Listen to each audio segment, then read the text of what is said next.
And I have a relationship readiness recommended reading that I'll put at the front or something.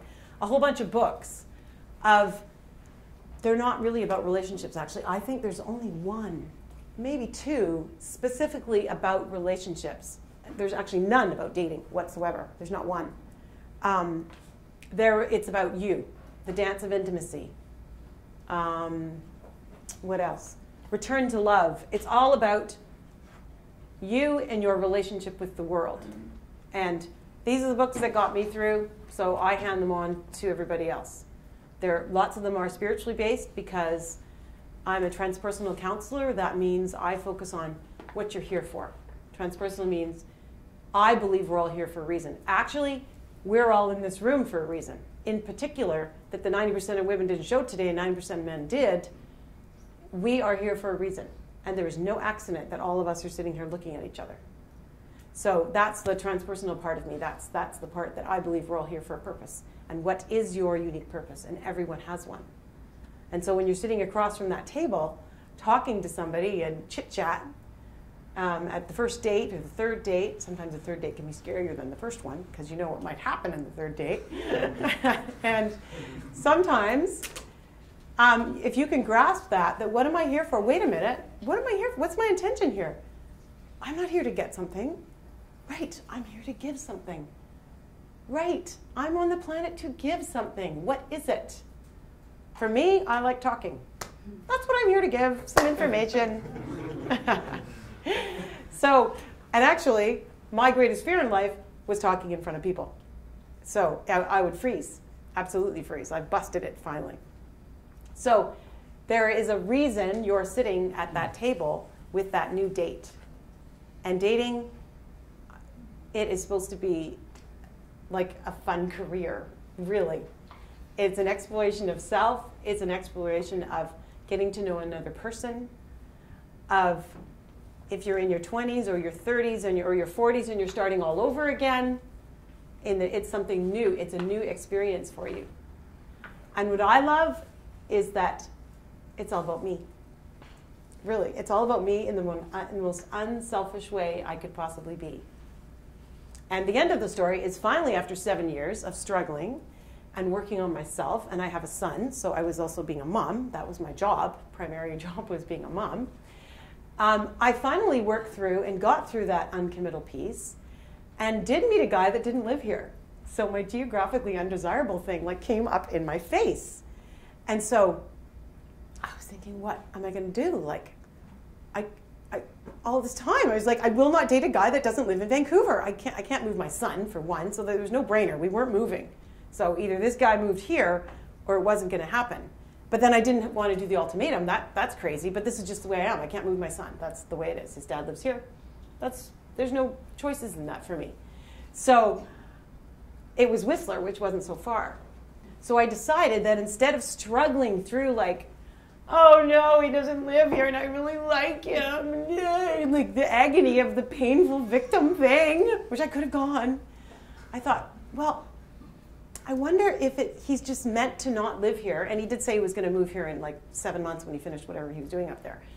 So what if I use this time to explore myself in a relationship with him? Because I hadn't been in a real relationship for a long time. So what if it was just about exploring my whatever came up? So what came up? All my anxieties. Oh my God, he doesn't love me. He's in another city. He's going to find someone else. Every time he left, my heart would be ripped open. All my childhood stuff came up. It was like, oh my God, I asked for this. I don't know if I'm ready. But it was about all the stuff I had read before, had prepared me, and all the crazy dates I've been on, and all the oh no, I hurt him and he hurt me, and all the things I'd done, all came to a point where it was time to work on me. And the man, I couldn't get it from him. He was not going to fulfill the part of me that was bored. He was not going to fill daddy. He was not going to fill brother. He was not going to fill mom. He was not going to fulfill any of those things. And I had to suffer in it in the most profound way. But it was the best way I could. Because if I hadn't have done that work, I wouldn't be in the relationship with him. I'm still in it. It was 6 years ago. And I would not been able to do that had I not prepared myself for the relationship beforehand. And really, I wasn't a wreck. I mean, you would have met me, and I'm the same as I am now. I wasn't a wreck. I just didn't know what I wanted, like everyone in here. Nobody's broken.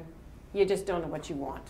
Or you think you know what you want, or you know what you want and they just haven't arrived yet. Right? That can be too. I have no idea how much time I have left. So, but that's okay. So anyway, is there any questions before yes? You sort of left us there. Did he move to Vancouver? Or Oh, yeah, sorry. Okay. He's over there. He's got the camera. I made it, yeah. Yeah, he made it to Vancouver. Yes, he made it to Vancouver. It was a bit. Oh yeah, you had to do that. It was a bit delayed. It was supposed to be like February. It didn't happen until May, and then there was a 3-month stretch where he went away to Mexico supposedly for 3 months or something. But I got very sick. I went down there to visit and came home and was very sick, so he had to get home early. So, and then we just said, well, this is ridiculous. Let's just make this happen. So we stayed in Vancouver, and we've been together ever since. So thanks for the question. And it requires a lot of work. But once again, it's all about me and my work. It's not about him or what he's up to. It's all about me. So I wonder if I missed anything really important. I don't think I did. I just want to make sure I didn't.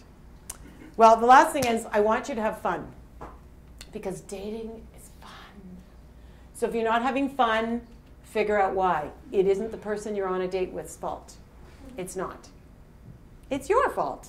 And that's beautiful, because you can do something about you. You can't do anything about anybody else, but absolutely you can do something about you. So I've left the booklet. I'll put it out there with my card, and I hope to see you at the Relationship Readiness or any of the other courses I teach for Ronald. Okay? Thank you. Awesome. Thank you, Krista, for speaking. As you probably guessed, she's teaching our Relationship Readiness course, something that she's an expert in.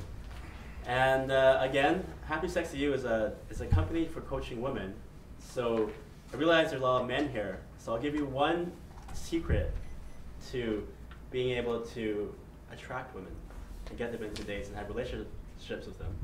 And that is, when you talk to them, bring up the subject of relationships. Bring up the subject of dating. Because when you have people talking about this, then it breaks a barrier and it makes it easier for you guys to open up and make that happen for yourselves. So for the guys in here who wonder, what can I talk to women about, what can I say, why don't you say, hey, you know about this new company? It's called Happy Sex to You, and maybe you might want to look into it. All right. That's a good idea. I don't mean it like in a bad way. I mean, it's a great empowering company. You should check it out. Okay, so I guess there's no saving myself now. So.